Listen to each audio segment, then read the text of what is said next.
Good morning students.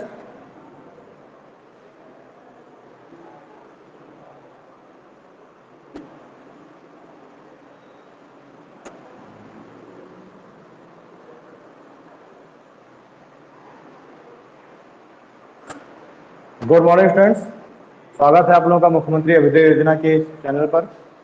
और हम लोग जो बात कर रहे हैं तो हमारा टॉपिक चल रहा है आर्ट एंड कल्चर, कला एवं संस्कृति।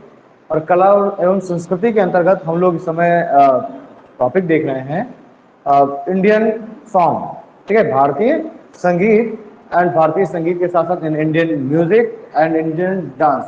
तो भारतीय संगीत और भारतीय नृत्य, ठीक है। तो इसमें आपकी जो भारतीय नृत्य है उसमें एक क्लास हो चुकी है। आज थोड़ा सा आपका उसका टॉपिक बचा हुआ है भारतीय संगीत का, उसको हम लोग कवर कर लेंगे 10-15 मिनट में। और उसके बाद हम लोग तुरंत मूव कर जाएंगे भारतीय नृत्य की ओर, ठीक है। तो हम लोग अपना टॉपिक कवर करते हैं, देखते हैं हम लोग आज इसमें क्या पढ़ना हमको।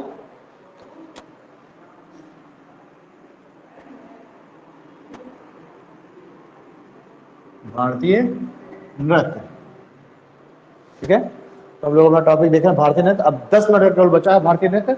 इसको कवर करने के बाद then we complete our topic Indian dance. Okay, तो ये भारतीय नृत्य में कल क्लास आपकी हो चुकी थी नृत्य के प्रकार, भारतीय नृत्य के प्रकार, ठीक है। तो मतलब जो लास्ट क्लास हमने आई थिंक सैटरडे को हमने देखा था, वही रखी है, टेबल में रखी है, टेबल में है, ठीक। तो हम लोगों ने क्या देखा था, भारतीय सॉरी नृत्य कह रहा हूँ, सॉरी, भारतीय संगीत। भारतीय संगीत के हम लोग प्रकार देख रहे थे। मैंने वहां पर 4 प्रकारों की बात की थी। सुगम संगीत चौथा प्रकार था उसका, वहां तक हो गया था।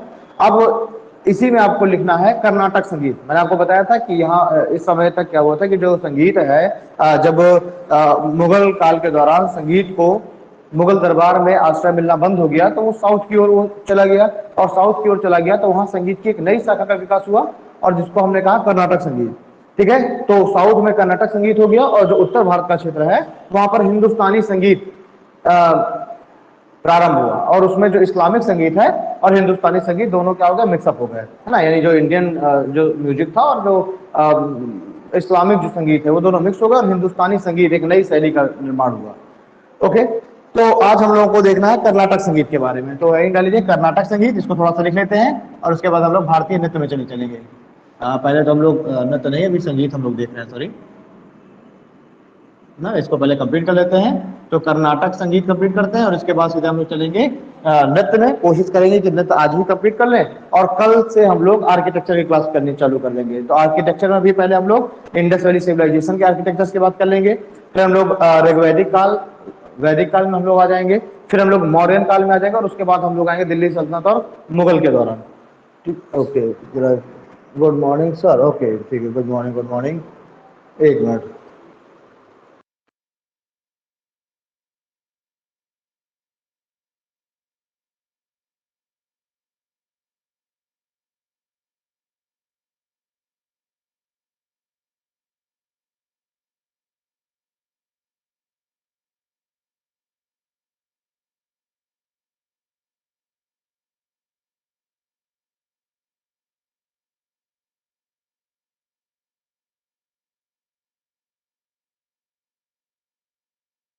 हो रहा है। अच्छा, एक एक रिक्वेस्ट आप लोगों से और है, जिस समय क्लास चला करे तो आप लोग कॉल मत किया करिए, क्योंकि इसी फोन में क्लास चल रही है, इसी में फिर आप लोग कॉल करने लगते हैं। तो जो भी अगर वीडियो नहीं आ रहा है, आवाज नहीं आ रही है, तो आप लोग मैसेज किया करिए, ठीक है। अभी एक बच्चा मुझे कॉल कर रहा है कि सर वीडियो नहीं दिख रहा। अब वो अटेंड करने के लिए कॉल, पहले इसको डिस्कनेक्ट करना पड़ता है। तो आप लोग मैसेज ड्रॉप किया करिए, या फिर आप लोग स्पीकर ऑन करके बोल दिया करिए। इसमें फीचर ये है, ठीक है, कि आप लोग स्पीकर ऑन करके अपना बोल दिया करिए जो भी क्वेरी हो, जो भी डाउट हो, ठीक। लेकिन कॉल मत किया करिए। तो हम लोग बात करने जा रहे हैं कर्नाटक संगीत के बारे में। तो कुछ चीजें लिख लीजिए कर्नाटक संगीत के बारे में, कुछ पॉइंट डाल करके लिखिए। कर्नाटक संगीत का विकास, कर्नाटक संगीत का विकास दक्षिण भारतीय राज्यों में, कर्नाटक संगीत का विकास दक्षिण भारतीय राज्यों में, दक्षिण भारतीय राज्यों में मुख्य रूप से 5 राज्यों में हुआ, दक्षिण भारतीय राज्यों में मुख्य रूप से 5 राज्यों में हुआ, दक्षिण भारतीय राज्यों में मुख्य रूप से 5 राज्यों में हुआ। आगे लिखे, कर्नाटक संगीत, कर्नाटक संगीत शुद्ध हिंदू, कर्नाटक संगीत शुद्ध हिंदू संगीत के रूप में जाना जाता है। कर्नाटक संगीत शुद्ध हिंदू संगीत के रूप में जाना जाता है। पैराग्राफ चेंज कीजिए, लिखिए 12वीं शताब्दी के पश्चात, 12वीं शताब्दी के पश्चात गायन की यह शैली, 12वीं सदी के पश्चात गायन की यह शैली पृथक होने लगी थी। 12वीं सदी के पश्चात गायन की यह शैली पृथक होने लगी थी। फुल स्टॉप लगाइए। 14वीं सदी आने तक, 14वीं सदी आने तक इसका और विकास हुआ। 14वीं सदी आने तक इसका और विकास हुआ और इससे जुड़े कलाकार, और इससे, देखिए विजयनगर साम्राज्य का आप लोगों ने नाम सुना होगा ना, ये भी देखिए किस समय उत्पन्न हो रहा है, दिल्ली सल्तनत से लेकर तो मुगल काल तक विजयनगर साम्राज्य इस दौरान था। तो जब यहाँ से उत्तर भारत से जब संगीतकारों को आश्रय मिलना बंद हो गया तो वो दक्षिण की ओर गए, और मेन था उस समय विजयनगर साम्राज्य, और विजयनगर साम्राज्य उस समय बिल्कुल गोल्डन एरा था, है ना, इंडियन म्यूजिक के लिए। तो जितने भी अच्छे कलाकार थे, बड़े कलाकार थे, सब विजयनगर साम्राज्य में शिफ्ट हो गए। तो मैं क्या लिखवा रहा था मैं, हाँ, और इससे जुड़े कलाकार विजयनगर साम्राज्य के अंतर्गत, और इससे जुड़े कलाकार विजयनगर साम्राज्य के अंतर्गत आश्रय प्राप्त करने लगे, और इससे जुड़े कलाकार विजयनगर साम्राज्य के अंतर्गत आश्रय प्राप्त करने लगे या समर्थन प्राप्त करने लगे। ठीक है, पैराग्राफ चेंज करके लिखिए। 16वीं सदी के दौरान, 16वीं सदी के दौरान इस संगीत के अंदर, 16वीं सदी के दौरान इस संगीत के अंदर प्रसिद्ध गायक, 16वीं सदी में इस संगीत के अंदर प्रसिद्ध गायक संत पुरंदरदास। ठीक है, तो 16वीं सदी में इस कर्नाटक संगीत के, ये भी इनको भी पूछा गया, पुरंदरदास जी बहुत महत्वपूर्ण है कर्नाटक संगीत के लिए। तो 16वीं सदी में अगर हम देखेंगे तो इस समय जो है जो प्रसिद्ध जो गायक कलाकार हैं वो कौन है, वो है संत पुरंदरदास, जिन्होंने इस कर्नाटक संगीत को इसके चरम पर पहुंचा करके लेके गए, संत पुरंदरदास। तो 16वीं सदी में एक प्रमुख गायक संत पुरंदरदास जी थे, संत पुरंदरदास जी थे। और ये जो पुरंदरदास है ये कौन है, ये विजयनगर साम्राज्य के अंतर्गत दरबारी कवि थे, है ना। तो पुरंदरदास कौन है, तो ये विजयनगर डायनेस्टी के अंतर्गत, विजयनगर जो साम्राज्य है, इस विजयनगर साम्राज्य में ये दरबारी कवि थे। जैसे कि तानसेन को हम देखते हैं, है ना, वैसे ही जो पुरंदरदास है ये भी विजयनगर साम्राज्य के अंतर्गत क्या है, एक दरबारी कवि है, और कर्नाटक संगीत को ये बिल्कुल उत्कर्ष पर लेके गए, तो इसलिए बहुत महत्वपूर्ण है, एक दरबारी कवि हैं। और इन्हें कर्नाटक संगीत का पितामह कहा जाता है। तो अगर आपसे पूछा जाए कि कर्नाटक संगीत का पितामह कौन है, तो कर्नाटक संगीत का पितामह, कर्नाटक संगीत का पितामह कौन कहा जा रहे हैं, संत पुरंदरदास जी। तो ठीक है, तो ये आपको पॉइंट ध्यान रखना है, कर्नाटक संगीत के पितामह संत पुरंदरदास जी।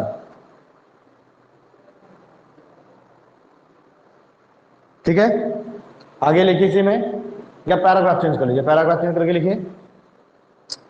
पुरंदरदास के पूर्व, यानी पुरंदरदास के पहले, पुरंदरदास के पूर्व कर्नाटक संगीत में, पुरंदरदास के पूर्व कर्नाटक संगीत में पुरंदरदास के पूर्व कर्नाटक संगीत में गायन के अंदर, पुरंदरदास के पूर्व कर्नाटक संगीत में गायन के अंदर धर्म प्रधान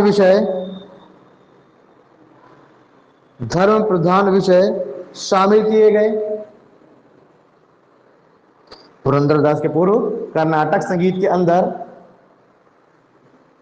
कर्नाटक संगीत में गायन के अंदर धर्म प्रधान विषय शामिल किए गए, धर्म प्रधान विषय शामिल किए गए। परंतु पुरंदरदास ऐसे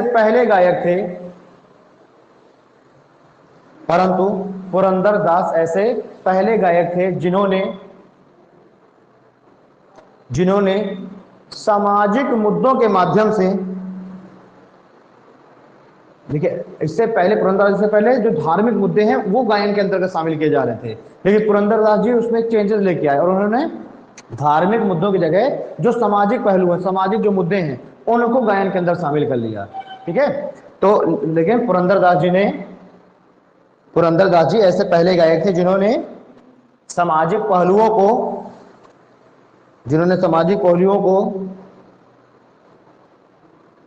गायन से जोड़ने का प्रयास किया, जिन्होंने सामाजिक पहलुओं को गायन से जोड़ने का प्रयास किया।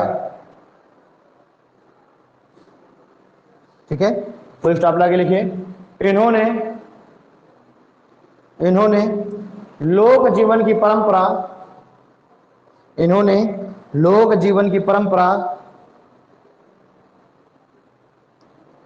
तथा रीति रिवाज को गायन का भाग बना दिया। इन्होंने लोक जीवन की परंपरा तथा रीति रिवाज को गायन का भाग बना दिया। इन्होंने लोक जीवन की परंपरा तथा रीति रिवाज को गायन का भाग बना दिया। इन्होंने लोक जीवन की परंपरा तथा रीति रिवाज को गायन का भाग बना दिया। ठीक है, पैराग्राफ चेंज करिए, लिखो 17वीं सदी में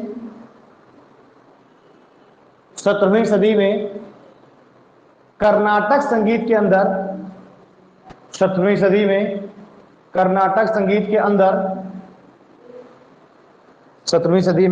संगीत के अंदर गोविंदाचार्य नामक एक और गायक का यहां पर जिक्र मिल रहा है, गोविंदाचार्य। 17वीं सदी में कर्नाटक संगीत के अंदर गोविंदाचार्य नामक संगीतकार ने कर्नाटक संगीत के ऊपर, गोविंदाचार्य नामक एक संगीतकार ने कर्नाटक संगीत के ऊपर एक पुस्तक लिखी है ना। तो ये भी ध्यान रखना है, कौन है? गोविंदाचार्य है, जिन्होंने क्या लिखा? कर्नाटक संगीत के अंदर एक पुस्तक लिखी। ठीक है, तो 17वीं सदी में कर्नाटक संगीत के ऊपर गोविंदाचार्य जी ने एक पुस्तक लिखी जो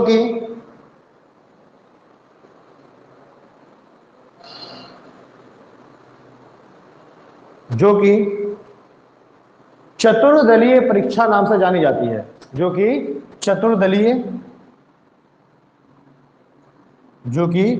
चतुर्दलीय परीक्षा, पुस्तक का नाम है चतुर्दलीय परीक्षा, जो कि चतुर्दलीय परीक्षा के नाम से जानी जाती है। तो गोविंदाचार्य जी ने संगीत के ऊपर एक पुस्तक लिखी, चतुर्दलीय परीक्षा नाम से जानी जा रही है। ठीक है, इधर संत पुरंदरदास को आपको याद रखना है, विजयनगर साम्राज्य के दरबारी कवि हैं और इन्हें कर्नाटक संगीत का पितामह कहा जाता है। ठीक है, चलिए, जो कि चतुर्दलीय परीक्षा नाम से जानी जाती है। ठीक, आगे लिखे, इस पुस्तक को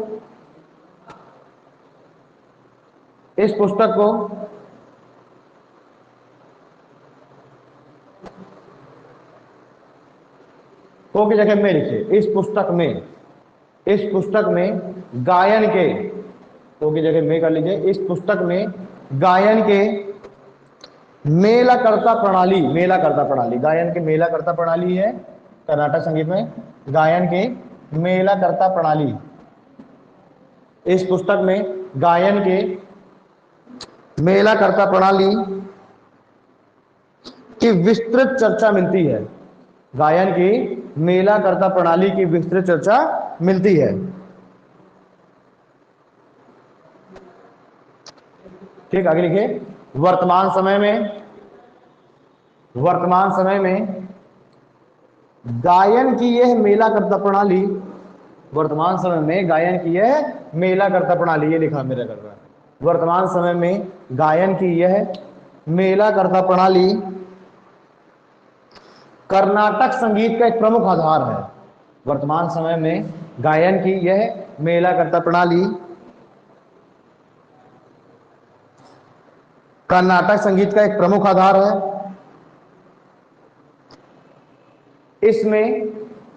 इसमें गायन की 4 शैलियों का विकास हुआ है, इसमें गायन की 4 शैलियों का विकास हुआ है, इसमें गायन की 4 शैलियों का विकास हुआ है। पहली पादम, गायन की 4 शैली कौन कौन सी है, गायन की 4 शैली कर्नाटक संगीत में, एक मिनट ना, हाँ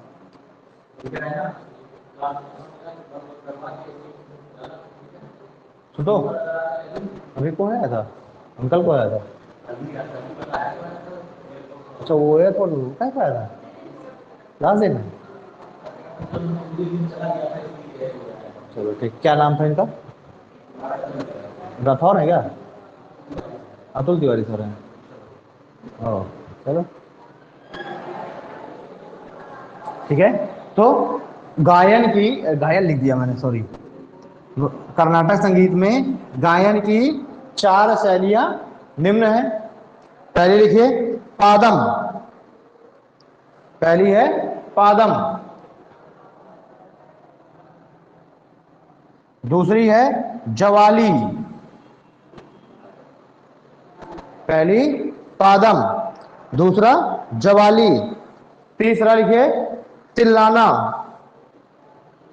तिल्लाना, ये है तिल्लाना,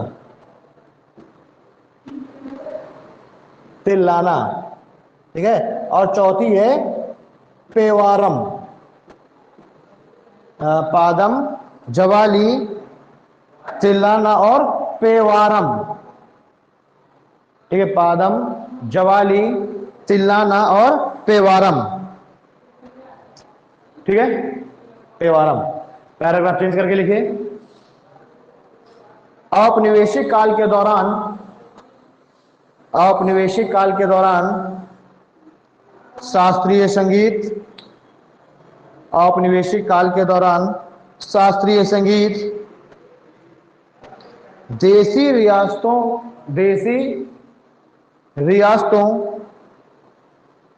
के शासकों के दरबार में, औपनिवेशिक काल के दौरान शास्त्रीय संगीत,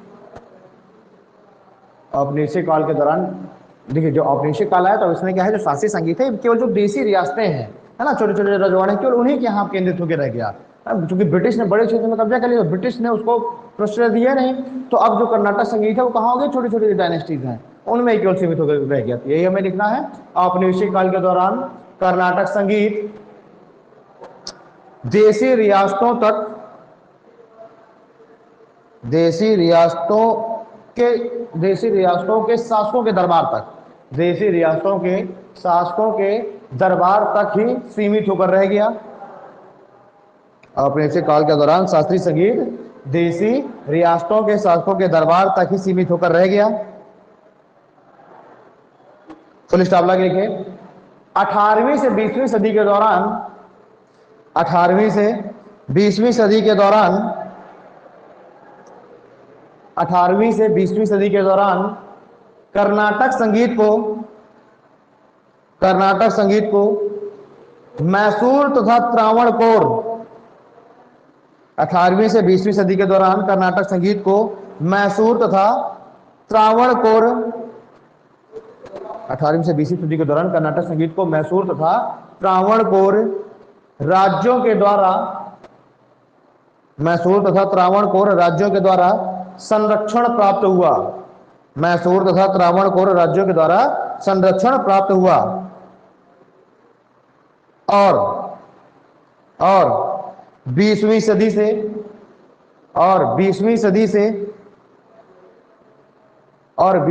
से मद्रास कर्नाटक संगीत का एक बड़ा केंद्र बन गया।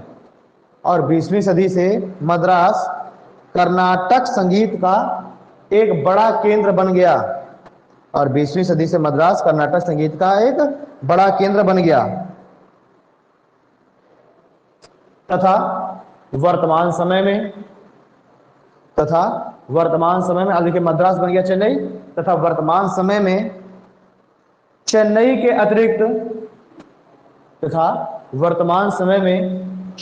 अतिरिक्त बेंगलुरु कर्नाटक संगीत के, अगर आपसे केंद्र पूछे जाए कौन कौन से वर्तमान समय, तो देखिए चेन्नई तो एक है ही, इससे पहले मद्रास सबसे बड़ा केंद्र था कर्नाटक संगीत का, तो एक है चेन्नई। दूसरा एक और केंद्र वहां पर दक्षिण भारत में, मुख्य 5 केंद्र उभर के सामने आ रहे हैं। चेन्नई हो गया, बेंगलुरु हो गया, मद्रास हो गया, हैदराबाद हो गया, सॉरी मद्रास कह रहा हूँ, देखिए एक त्रावणकोर हो गया, है ना, उसके बाद एक आपका चेन्नई हो गया, बेंगलुरु हो गया, हैदराबाद हो गया, और उसके बाद आपका एक आता है क्षेत्र कौन सा है, कोचीन वाला क्षेत्र, है ना। तो ये 5 जो क्षेत्र हैं ये कर्नाटक संगीत के इस समय सबसे महत्वपूर्ण केंद्र बनकर के उभरे हैं। तो लिखिए वर्तमान समय में चेन्नई के अतिरिक्त बेंगलुरु तथा हैदराबाद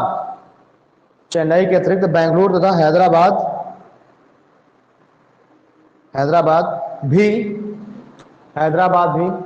कर्नाटक संगीत में प्रमुख योगदान दे रहे हैं।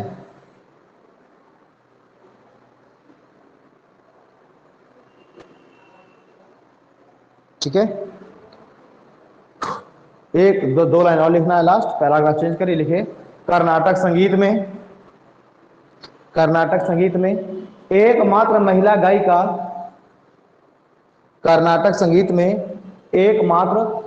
गायिका जिन्हें भारत रत्न से सम्मानित किया गया है। कर्नाटक संगीत में एकमात्र महिला गायिका जिन्हें भारत रत्न से सम्मानित किया गया है डी सुब्बाराव लक्ष्मी है। कौन है? डी सुब्बाराव लक्ष्मी। तो ये ध्यान रखना है आपको कि एकमात्र महिला गायिका है जिन्हें कर्नाटक संगीत में भारत रत्न मिला है, भारत रत्न। ठीक है, एकमात्र महिला गायिका है कर्नाटक संगीत की। तो आपको ये बहुत महत्वपूर्ण पॉइंट है, याद रखना है। ठीक, और इस तरीके से आपका जो भारतीय नृत्य है, भारतीय नृत्य आपका कंप्लीट हो चुका है।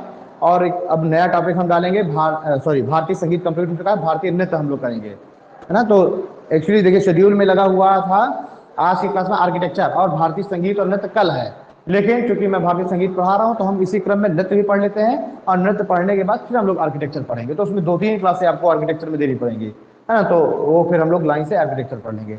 तो लिख लीजिए भारतीय नृत्य।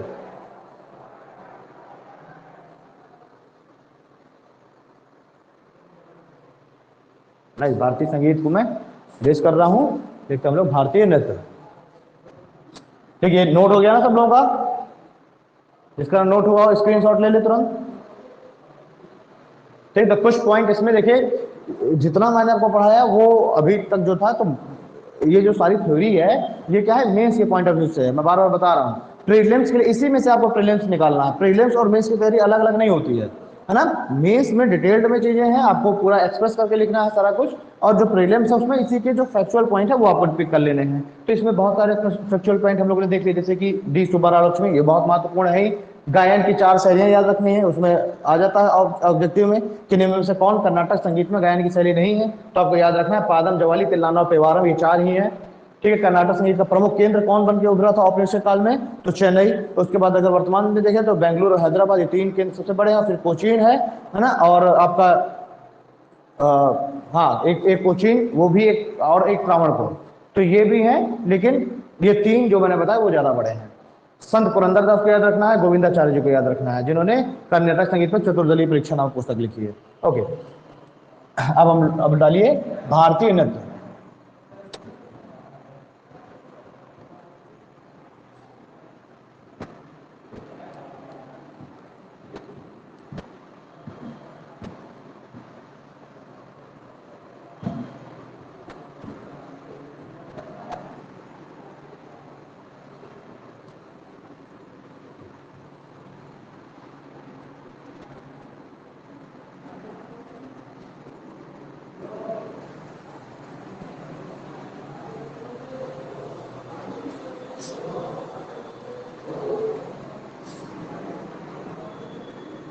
भारतीय नृत्य, तो पहले तो हम देखते हैं कि आखिरकार नृत्य है क्या, है ना। तो नृत्य देखिए क्या है कि अपनी जो फीलिंग है उन्हीं फीलिंग को एक्सप्रेस करना, या फिर अपने जो विचार हैं भाई नृत्य के माध्यम से, नृत्य भी तो एक मीडियम ऑफ एक्सप्रेशन ही है ना एक तरीके से। तो लिखिए जरा भारतीय नृत्य में थोड़ा सा इसके डेफिनेशन लिख लेते हैं। देखिए नृत्य, नृत्य अभिनय की, नृत्य अभिनय की एक विद्या है। नृत्य अभिनय की एक विधा है, यानी कि एक अभिनय का क्या है, मीडियम है ना, एक विधा है।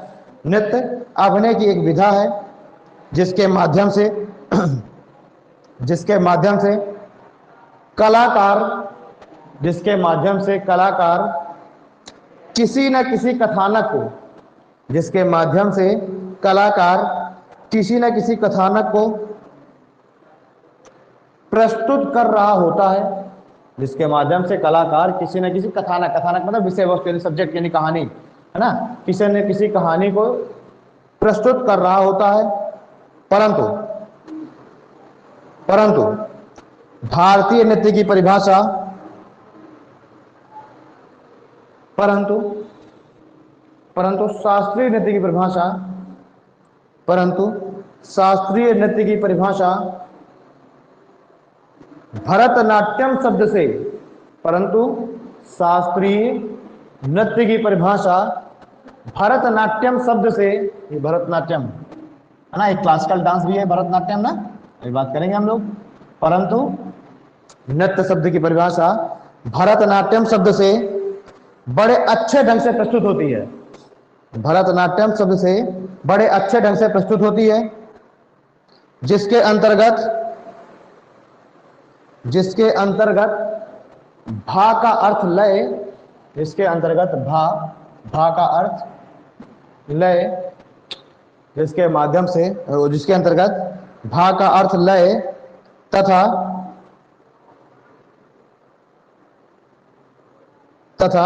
भाव से रत का अर्थ सुर। भा का अर्थ तो लय है, लेकिन इसका अगर हम भाव देखें तो भाव से रत का अर्थ सुर, तथा भाव से रत का अर्थ, जो रथ है, रथ का अर्थ सुर और ताल। भा देखिए, भा का अर्थ हो गया लय, और जो रथ है इसका अर्थ सुर एवं ताल से, तथा नाट्यम का अर्थ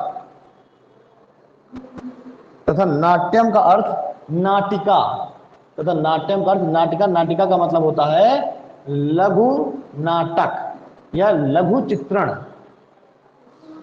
ठीक है, संक्षिप्त चित्रण किसी चीज का लघु नाटक से लिया जाता है।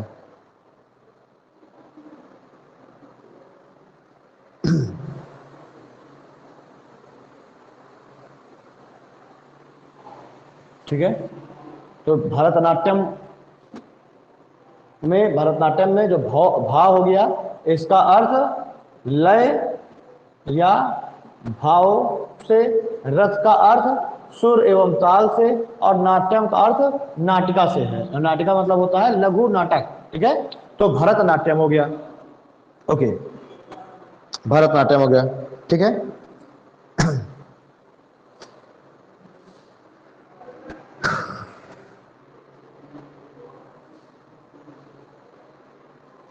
चलिए, अब एक काम करिए, आप एक टेबल बनाइए, उसमें एक तरफ लिखिए भरतनाट्यम, दूसरी तरफ लिखिए वेस्टर्न डांस, और तीसरी तरफ लिखिए फ्यूजन डांस। इस तरीके से टेबल बनानी है। इधर भरतनाट्यम, दूसरा वेस्टर्न डांस, और तीसरा फ्यूजन, फ्यूजन डांस। ठीक है, टेबल बन गई। भरतनाट्यम में पहले लिखे भा और डैश करके, भा और डैश करके लय एवं ता, हाँ लय एवं भाव। भरतनाट्यम में भा, मतलब इसमें क्या क्या होता है, तो इसमें क्या है, लय होगी और भाव होगा। ठीक है,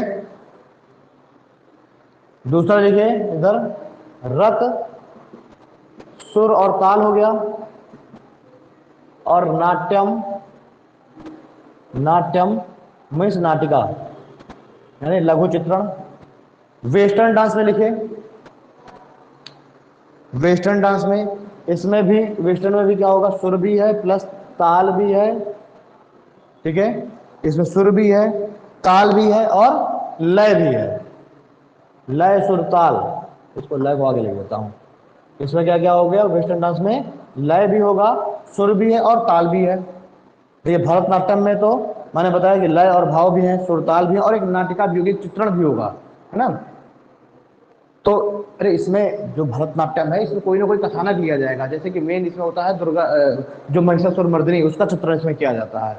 तो इसमें क्या है, पूरा एक नाटक के तौर पे चलेगा ये भरतनाट्यम। वेस्टर्न डांस में क्या है, कोई नाटिका नहीं होता, लेकिन सुर ताल और लय होती है वेस्टर्न डांस में। वही फ्यूजन में लिखिए, फ्यूजन डांस में लिखिए, फ्यूजन डांस में एक होगी लयबद्धता। फ्यूजन डांस में क्या होता है, लयबद्धता होगी। ठीक है, और एक हो सकता है इसमें भाव प्लस कथानक। देखिए दो में से एक ही तरह डांस होगा, जो फ्यूजन है वो दो में से एक तरह होगा, या तो लयबद्धता होगी या तो फिर भाव और कथानक होगा। ठीक है, इसमें भरतनाट्यम में ये तीनों होते हैं, वेस्टर्न डांस में ये होते हैं, और फ्यूजन डांस में या तो लयबद्धता होगी या तो फिर भाव प्लस कथानक होगा। ठीक है, चलिए अब है ना लीजिए, भारत में नृत्य की परंपरा का विकास। भारत में नृत्य की परंपरा का विकास, भारत में नृत्य की परंपरा का विकास। ठीक है, और उसके नीचे आप हेडिंग, पहला पॉइंट डाल करके सब हेडिंग डाल लीजिए, पहला पॉइंट डाल के फिर से एक सब हेडिंग डाल लीजिए, धर्म के अंदर नृत्य का विकास। पहले तो हम देख रहे हैं कि भारत में नृत्य का विकास, और फिर हम देखेंगे धर्म के अंदर नृत्य का विकास, फिर समाज में नृत्य का विकास, इस तरीके से इसके अलग अलग हो जाएंगे। तो पहले भारत में नृत्य का विकास, अब इसमें सब हेडिंग डालना है, धर्म के अंदर नृत्य का विकास। लिखिए, भारत में, भारत में नृत्य की परंपरा को, भारत में नृत्य की परंपरा को, भारत में नृत्य की परंपरा को हिंदू धर्म से जोड़कर देखा गया है। भारत में नृत्य की परंपरा को हिंदू धर्म से जोड़कर देखा गया है, हिंदू धर्म से जोड़कर देखा गया है। फुल स्टॉप लगाइए, फुल स्टॉप लगा लिखिए, हिंदू परंपराओं के अनुसार, फुल स्टॉप, हिंदू परंपराओं के अनुसार, हिंदू परंपराओं के अनुसार विभिन्न योग की मुद्राओं में, हिंदू परंपराओं के अनुसार विभिन्न योग की मुद्राओं से, विभिन्न योग की मुद्राओं से नृत्य का विकास हुआ है। हिंदू परंपराओं के अनुसार विभिन्न योग की मुद्राओं से नृत्य का विकास हुआ है, विभिन्न योग की मुद्राओं से नृत्य का विकास हुआ है। फुल स्टॉप लगाइए। मान्यता है कि, कहा गया कि योग की बहुत सारी जो मुद्राएं हैं उनसे ही नृत्य का विकास हुआ है ना भारत, और योग के लिए भारत तो बहुत प्राचीन समय से ही योग भारत का बहुत श्रेष्ठ चल रहा है। तो योग, विभिन्न योग की मुद्राओं से नृत्य का विकास हुआ है। फुल स्टॉप लगा के लिखिए, मान्यता है कि, मान्यता है कि योग की मुद्राओं को, मान्यता है कि योग की मुद्राओं को यदि मान्यता है कि योग की मुद्राओं को यदि गति दे दी जाए तो, मान्यता है कि योग की मुद्राओं को यदि गति दे दी जाए तो, मान्यता है कि योग की जो मुद्राएं हैं उन्हीं को यदि गति दे दी जाए तो वो नृत्य का निर्माण करेंगे, है ना।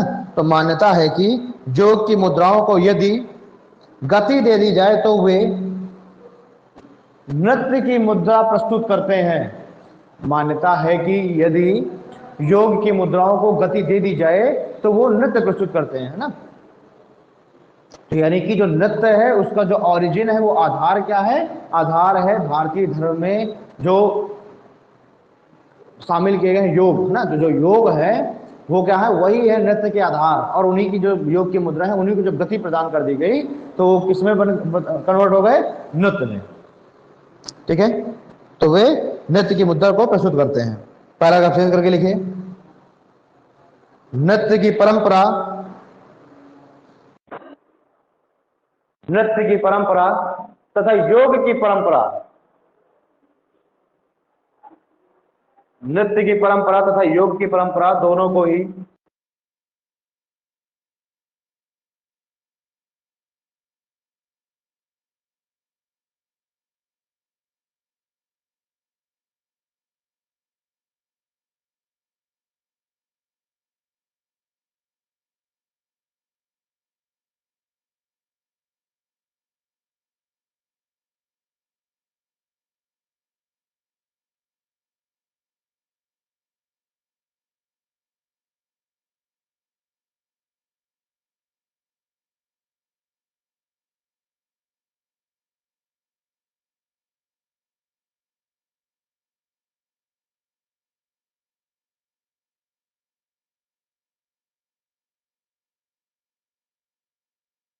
ओके, कंटिन्यू करते हैं। एक व्यवस्था करनी पड़ेगी अल्टरनेट एक और फोन की इसमें बड़ा डिस्टर्बेंस हो रहा है। ओके, तो पैराग्राफ चेंज करके लिखना है। नृत्य की परंपरा तथा, अच्छा आप लोगों की हो सकता है आज मंडे है ना, ट्यूसडे वेडनेसडे थर्सडे, थर्सडे से आप लोगों की मे बी ऑफलाइन क्लास चालू हो जाएगी, क्योंकि अभी वहां पर कॉपियां चेक हो रही है, मूल्यांकन चल रहा है, तो ये वेडनेसडे तक कंप्लीट हो जाना है। तो थर्सडे से आप लोगों की ऑफलाइन क्लास स्टार्ट हो जाएगी, तो फिर प्रॉपर सिस्टम से क्लासेस चलने लगेंगी। ठीक है, हाँ, तो पैराग्राफ चेंज करके लिखे। नृत्य की परंपरा तथा योग की परंपरा, नृत्य की परंपरा तथा योग की परंपरा दोनों को आदि योगी से जोड़कर देखा गया है। नृत्य की परंपरा और जो योग की परंपरा दोनों को किससे जोड़ के देखा गया है? आदि योगी से। नृत्य की परंपरा तथा योग की परंपरा दोनों को आदि योगी से जोड़कर देखा गया है और आदि योगी को ही शिव माना गया है ना। तो आदि योगी को ही क्या माना गया? शिव। तो माना गया है कि जो भारतीय नृत्य है, भारतीय नृत्य के जनक कौन है? शिव। ठीक है, तो नृत्य की परंपरा तथा योग की जो परंपरा है, इसका इन दोनों का ही इन दोनों को ही आदि योगी से जोड़ के देखा गया है और आदि योगी को ही किसका रूप माना गया है? शिव का। तथा आदि योगी को ही शिव माना गया है। पुलिस स्टॉप आगे लिखे। यही कारण है कि नृत्य की परंपरा का विकास, यही कारण है कि नृत्य की परंपरा के विकास को शिव से भी जोड़ा गया है। यही कारण है कि नृत्य की परंपरा को शिव से भी जोड़ा गया है। यही कारण है कि नृत्य की परंपरा को शिव से भी जोड़ा गया है। फुल स्टॉप लगा के लिखे। मान्यता है कि, फुल स्टॉप लगा के लिखना है, मान्यता है कि भगवान शिव ने, मान्यता है कि भगवान शिव ने 108 प्रकार के नृत्यों का विकास किया। ठीक है, भगवान शिव ने कितने प्रकार के नृत्य का विकास किया? 108 प्रकार के नृत्य। मान्यता है कि भगवान शिव ने 108 प्रकार के नृत्यों का विकास किया था तथा उनके द्वारा विकसित नृत्यों में से तथा उनके द्वारा विकसित नृत्यों में से तथा उनके द्वारा विकसित नृत्यों में से सर्वाधिक प्रमुख तथा उनके द्वारा विकसित नृत्यों में से सर्वाधिक प्रमुख तांडव नृत्य है तथा उनके द्वारा विकसित नृत्यों में से सर्वाधिक प्रमुख तांडव नृत्य है। ठीक है, फिर फुल स्टॉप लगा के लिखिए। नृत्य की परंपरा को आगे बढ़ाने में नृत्य की परंपरा को आगे बढ़ाने में देवी काली का चरित्र भी प्रमुख रहा। ठीक है, तो शिव को भी माना गया नृत्य की परंपरा को विकसित करने का श्रेय शिव को भी दिया जाता है, और साथ ही साथ जो काली का जो रूप है उनको भी श्रेय दिया जाता है नृत्य की परंपरा का विकास करने में। साथ ही काली का चरित्र भी प्रमुख रहा। ठीक है, परंतु शिव तथा काली के नृत्यों में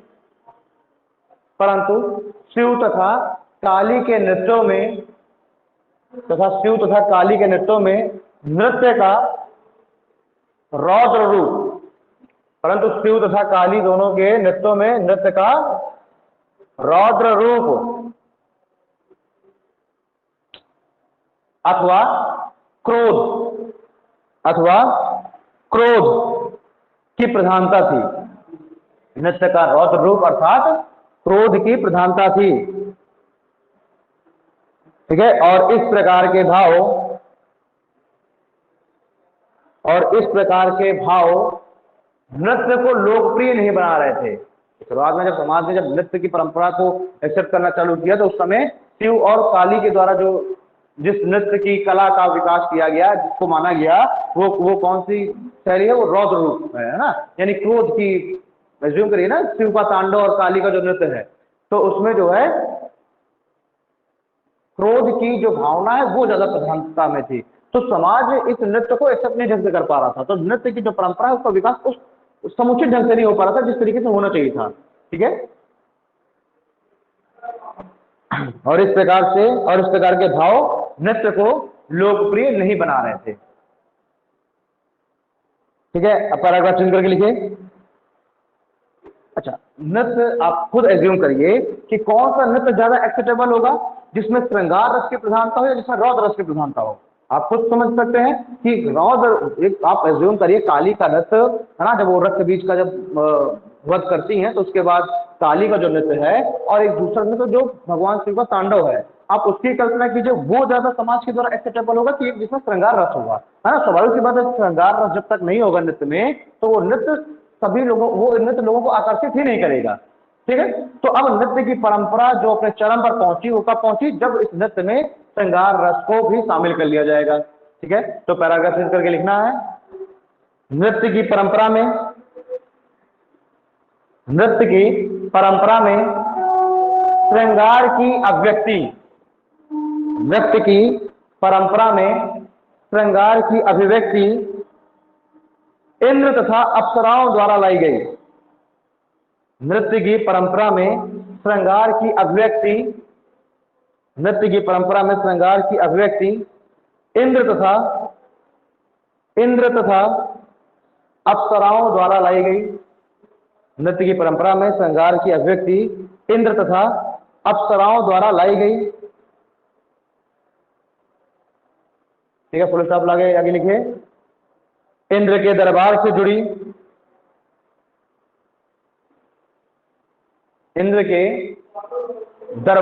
जुड़ी अप्सराओं में, इंद्र के दरबार से जुड़ी अप्सराओं में मेनका, इंद्र के दरबार से जुड़ी, भाई देखोगे अगर सीरियल जो, अब तो खैर अब आप लोग न्यू जनरेशन के हैं, नहीं देखे होंगे, वरना पहले सीरियल्स आते थे टीवी में, है ना, तो उसमें बहुत बार इंद्र के दरबार का भी वर्णन दिखाया गया, इंद्र का दरबार भी दिखाया गया, जिसमें बहुत सारी अप्सराएं नृत्य प्रस्तुत कर रही हैं और उस नृत्य में भाव कौन सा है? श्रृंगार रस का भाव है। ठीक है, कुछ और धारावाहिक आते थे जिसमें शिव और काली के भी नृत्य दिखाए गए हैं, तो उसमें कौन से रस की प्रधानता थी? रौद्र रूप या क्रोध रस की प्रधानता थी। तो अब ये श्रृंगार रस बता रहे हैं कि जो नृत्य है इसका डेवलपमेंट कहाँ से हो रहा है। तो इंद्र के दरबार से जुड़ी अप्सराओं में मेनका, रंभा, उर्वशी, मेनका, रंभा, उर्वशी, तिलोत्तमा, तिलोत्तमा, उर्वशी, तिलोत्तमा, इंद्र के दरबार से जुड़ी अप्सराओं में मेनका, रंभा, उर्वशी, तिलोत्तमा आदि को नृत्य की विभिन्न शैलियों में निपुण माना गया है। इनको जो है, ये जो अप्सराएं हैं, इनको कला की बहुत सारी नृत्य की बहुत सारी कलाओं विधाओं में निपुण माना गया है। नृत्य की कई शैलियों में निपुण माना गया है। परंतु नृत्य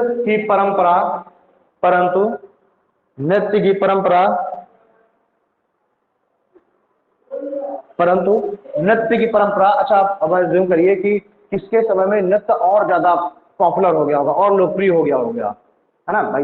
ज्यूम करिए पहले शिव पार्वती का समय, उस समय शिव और काली का, उस समय तो नृत्य की परंपरा इतनी ज्यादा समाज में लोकप्रिय नहीं थी। फिर आया इंद्र वाला, उसमें इंद्र के दरबार में केवल दिखाया गया कि जो देवता वगैरह है वहीं पर एक नृत्य का विकास हो रहा है, यानी समाज में भी नृत्य को नहीं इतना पॉपुलर दिखाया गया, लोकप्रिय। लेकिन जब अगर हम कृष्ण का समय देखें तो कृष्ण के समय में हम देखते हैं कृष्ण की लीलाएं, साथ ही साथ बहुत सारी जो है ना, जो और गोपियों और कृष्ण की जो नृत्य का तमाम जिक्र हुआ है, वहां पर अब हम देख रहे हैं कि जो नृत्य है वो समाज में भी लोकप्रिय हो गया। ठीक है, तो आगे लिखा है नृत्य की परंपरा में कृष्ण का काल आते आते, नृत्य की परंपरा में कृष्ण का काल आते आते अधिक विकास हुआ। नृत्य की परंपरा में कृष्ण का काल आते आते अधिक विकास हुआ। फुल स्टॉप लगाइए। कृष्ण के द्वारा किए गए नृत्य में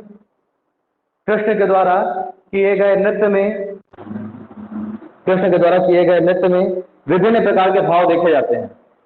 कृष्ण के द्वारा किए गए नृत्य में विभिन्न प्रकार के भाव देखे जाते हैं।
ठीक है, तो देखिए कृष्ण के समय में नृत्य की परंपरा का विकास और अधिक हुआ। जैसे क्या मैं लिखवाया था, इस समय में नृत्य की विभिन्न शैलियों का विकास हुआ और इसके विभिन्न प्रकार देखे जाते हैं, इस नृत्य शैली के विभिन्न प्रकार देखे जाते हैं। पहला भक्ति रस, विभिन्न प्रकार देखे जाते हैं और इन विभिन्न प्रकारों में पहला भक्ति रस, दूसरा प्रेम रस को ही श्रृंगार रस भी बोला जाता है ना। तो कृष्ण के समय में नृत्य की जिस शैली का विकास हुआ उसमें कौन कौन सी शैलियां हैं, एक तो उसमें मतलब कौन कौन से उसमें रसों का समावेशन किया गया था, भक्ति रस और दूसरा श्रृंगार रस यानी प्रेम रस। ठीक है, उधर देखिए, उधर कौन सा है, उधर मिल रहा है हमें कि क्रोध यानी रौद्र रूप दिखाया गया। यहाँ पर कौन सा रस दिखाया गया है, भक्ति रस। नृत्य में कौन से रसों का समावेशन हो गया, भक्ति का और करुणा प्रेम का। और ये जब दो रसों का समावेशन हो गया नृत्य के अंदर, तो ये जो नृत्य है समाज में बहुत अधिक लोकप्रिय हो गए। ठीक है, तो उस समय नृत्य में विभिन्न प्रकार के भाव देखे जाने लगे थे, जैसे कि भक्ति रस और दूसरा प्रेम रस जिसे हम कहते हैं श्रृंगार रस। ठीक है, अब है डालिए ऐतिहासिक दृष्टिकोण से नृत्य का विकास। ये तो हमने धर्म में देख लिया कि जो हिंदू धर्म है, उस हिंदू धर्म में, जो भारतीय धर्म है, उनमें जो नृत्य है उसका वो कहां से आया है ना, किस तरीके से उसका समावेशन है, वो हमने देख लिया। अब हम देख रहे हैं इतिहास को, है ना, किस तरीके से जो नृत्य है इसका डेवलपमेंट हुआ है, विकास हुआ है। तो देखिए ऐतिहासिक दृष्टिकोण से नृत्य का विकास, ऐतिहासिक दृष्टिकोण से नृत्य का विकास। देखो ऐतिहासिक दृष्टिकोण से, ऐतिहासिक दृष्टिकोण से नृत्य का प्रथम साक्ष्य, ऐतिहासिक दृष्टिकोण से नृत्य का प्रथम साक्ष्य सिंधु घाटी सभ्यता से जोड़ा जाता है। ऐतिहासिक दृष्टिकोण से नृत्य का प्रथम साक्ष्य सिंधु घाटी सभ्यता से जोड़कर देखा जाता है, सिंधु घाटी सभ्यता से जोड़कर देखा जाता है। फुल स्टॉप लगाइए, फुल स्टॉप लगा लिखिए, यहां अलग अलग स्थानों पर, यहां अलग अलग स्थानों पर अलग अलग मुद्राओं को, यहां अलग अलग स्थानों पर अलग अलग मुद्राओं, यहां अलग अलग स्थानों पर अलग अलग मुद्राओं में नर्तकियों की मूर्तियां प्राप्त हुई हैं। भाई सिंधु घाटी सभ्यता में मैंने बताया था कि नर्तकियों की बहुत सारी मूर्तियां प्राप्त हुई हैं, है ना। एक डांसिंग, एक गर्ल की मूर्ति मिली है जो कि डांसिंग मुद्रा पे है, कांसे की। तो सिंधु घाटी सभ्यता में नर्तकियों की बहुत सारी मूर्ति प्राप्त हुई, इससे हमें पता चलता है कि उस समय जो नृत्य है वो समाज में चल रहा था। ठीक है, तो ऐतिहासिक दृष्टिकोण से नृत्य का प्रथम शब्द सिंधु घाटी सभ्यता से जोड़कर देखा गया है। यहाँ अलग अलग स्थानों पर अलग अलग मुद्राओं में नर्तकियों की मूर्तियां प्राप्त हुई हैं। पुलिस स्टॉप लगा के लिखे, मोहनजोदड़ो से प्राप्त, मोहनजोदड़ो से प्राप्त, मोहनजोदड़ो से प्राप्त नर्तकी की कांसे की मूर्ति, मोहनजोदड़ो से प्राप्त नर्तकी की कांसे की मूर्ति इसका सबसे अच्छा उदाहरण है। मोहनजोदड़ो से प्राप्त नर्तकी की कांसे की मूर्ति इसका सबसे अच्छा उदाहरण है। फुल स्टॉप लगा के लिखिए, फुल स्टॉप लगा के लिखो, साहित्यिक स्रोतों के अंतर्गत, फुल स्टॉप लगा के लिखिए, साहित्यिक स्रोतों के अंतर्गत नृत्य का प्राचीन विवरण, साहित्यिक स्रोतों के अंतर्गत नृत्य का प्राचीन विवरण ऋग्वेद से प्राप्त होता है। साहित्यिक स्रोतों के अंतर्गत नृत्य का प्राचीन विवरण ऋग्वेद से प्राप्त होता है।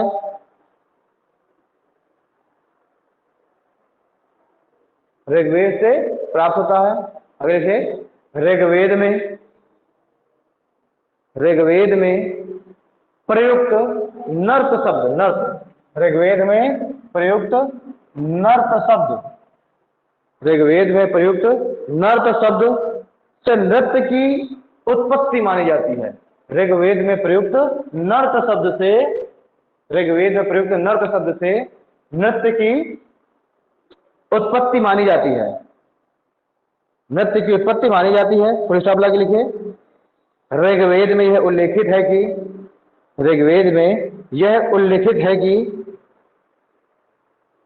ऋग्वेद में यह उल्लेखित है कि नृत्य, ऋग्वेद में यह उल्लेखित है कि नृत्य अभिनय की एक विद्या है। ऋग्वेद में यह उल्लेखित है कि नृत्य अभिनय की ही एक विधा है, नृत्य अभिनय की ही एक विधा है।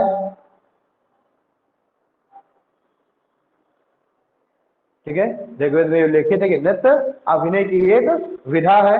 फुल स्टॉप लगा के लिखिए, यजुर्वेद में, यजुर्वेद में नृत्य को, यजुर्वेद में नृत्य को गीत का दर्जा प्राप्त है। यजुर्वेद में नृत्य को गीत का दर्जा प्राप्त है। यजुर्वेद में नृत्य को गीत का दर्जा प्राप्त है।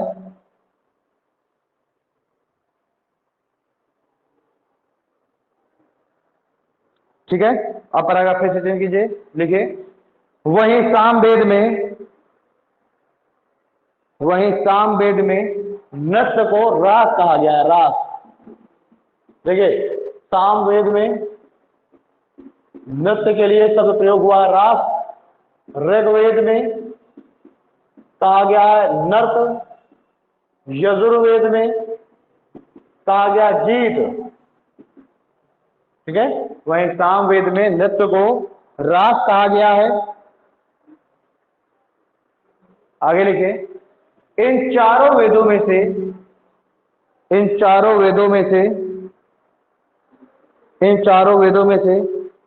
नृत्य की सबसे विस्तृत चर्चा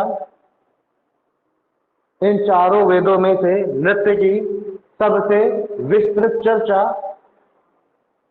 इन चारों वेदों में से नृत्य की सबसे विस्तृत चर्चा अथर्ववेद से प्राप्त होती है। इन चारों वेदों में से नृत्य की सबसे विस्तृत चर्चा अथर्ववेद से प्राप्त होती है और इसकी महत्ता को काफी सशक्त ढंग से रखा गया है। यही कारण है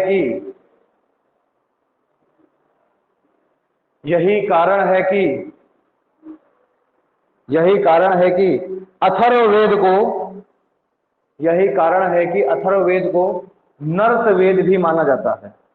नर्तवेद, ये नर्त जो कि ऋग्वेद में लिखा हुआ, यही कारण है कि अथर्ववेद को नर्तवेद। तो अगर आपसे पूछा जाए बताइए नर्तवेद किसको कहा गया है, तो आप कहेंगे अथर्ववेद को। और सबसे विस्तृत नृत्य की जो चर्चा है वो किसमें की गई है, अथर्ववेद में। यही कारण है कि अथर्ववेद को नर्तवेद भी कहा गया है।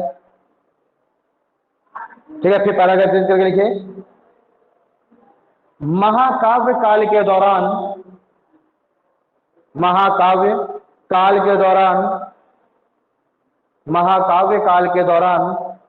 साहित्य में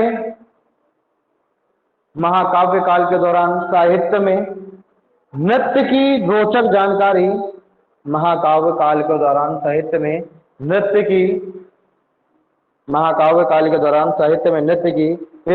जानकारी एक रोचक जानकारी महाभारत से मिलती है।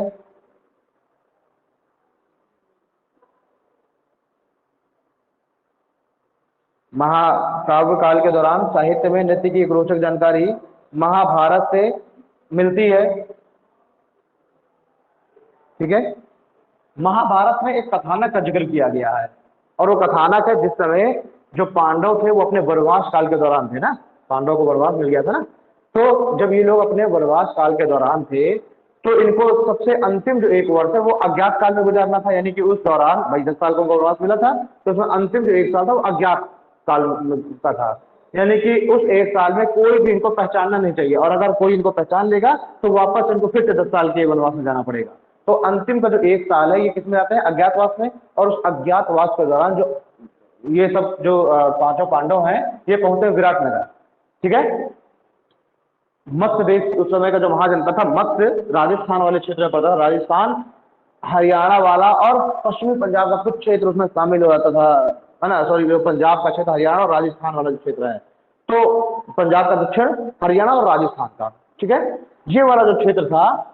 और अगर मैं कह दूं तो उत्तर प्रदेश का दक्षिण पश्चिम वाला हिस्सा, ठीक है, राजस्थान से जो उत्तर प्रदेश का हिस्सा लग रहा है ना, तो वो वाला जो हिस्सा है वो भी शामिल था मत्स्य महाजनपद में। और मत्स्य महाजनपद की राजधानी थी विराटनगर। तो ये सब लोग अज्ञातवास में पहुंचते हैं विराटनगर, और वहां पर ये पांचों जो भाई हैं वो अपना भेष बदल करके रहने लगते हैं। और जो भीम कह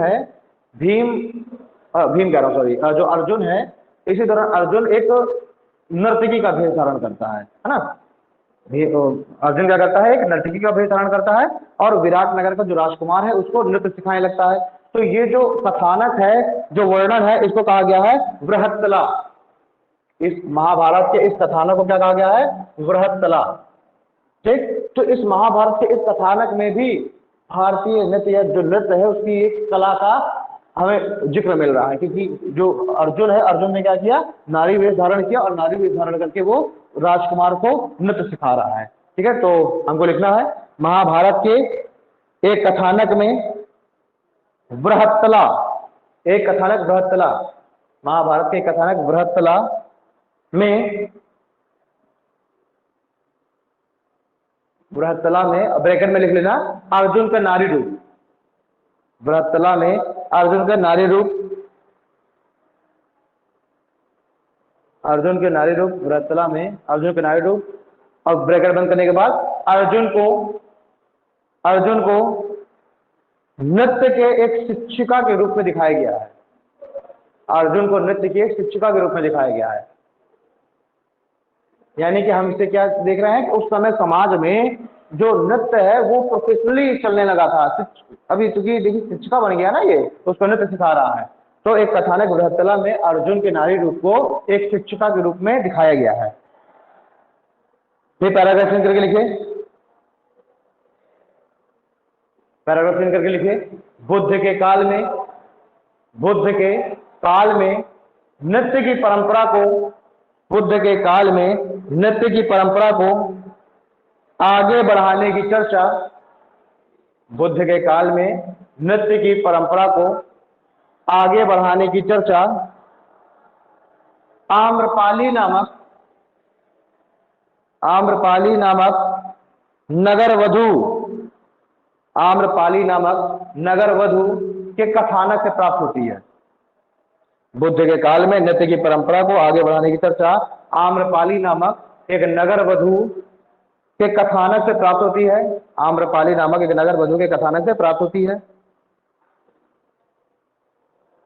फिर पैराग्राफ चेंज कर लीजिए, 2 लाइन लिख लीजिए, लिखिए ऐसा स्वीकार किया जाता है कि, ऐसा स्वीकार किया जाता है कि आम्रपाली, ऐसा स्वीकार किया जाता है कि आम्रपाली 64 प्रकार की, ऐसा स्वीकार किया जाता है कि आम्रपाली 64 प्रकार की नृत्य कलाओं में निपुण थी, है ना। तो उस समय के जो बौद्ध ग्रंथों में आम्रपाली की चर्चा मिली है और उसमें ये कहा गया है कि आम्रपाली 64 प्रकार की नृत्य कलाओं में पारंगत थी। ठीक है, तो ऐसी चर्चा है कि आम्रपाली 64 प्रकार की नृत्य कलाओं में पारंगत थी। ठीक है, आज हम लोग यहीं तक रखेंगे। कल की क्लास में नृत्य को थोड़ा सा 10-15 मिनट का टॉपिक बचा है, वो हम देख लेंगे, वर्तमान समय में हम देख लेंगे, और देखेंगे जो क्लासिकल डांस हैं, है ना, जो शास्त्रीय जो नृत्य हैं वो कौन कौन से हैं, भरतनाट्यम, कुचिपुड़ी वगैरह जो है ना, कथकली, तो ये हम लोग देख लेंगे कि कौन कौन से शास्त्रीय नृत्य हैं। ठीक है, कल हम लोग इस टॉपिक को कंप्लीट कर देंगे शुरू के 15-20 मिनट में, और उसके बाद हम लोग स्टार्ट करेंगे आर्किटेक्चर। मिलते हैं कल की क्लास में। Thank you. आज की क्लास ठीक रही, समझ में आया? मालती देवी कभी कभार आप आती हैं,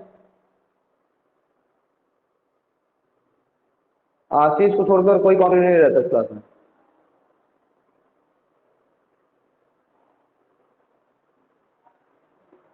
मालती, आवाज मेरी सुन पा रही हैं आप?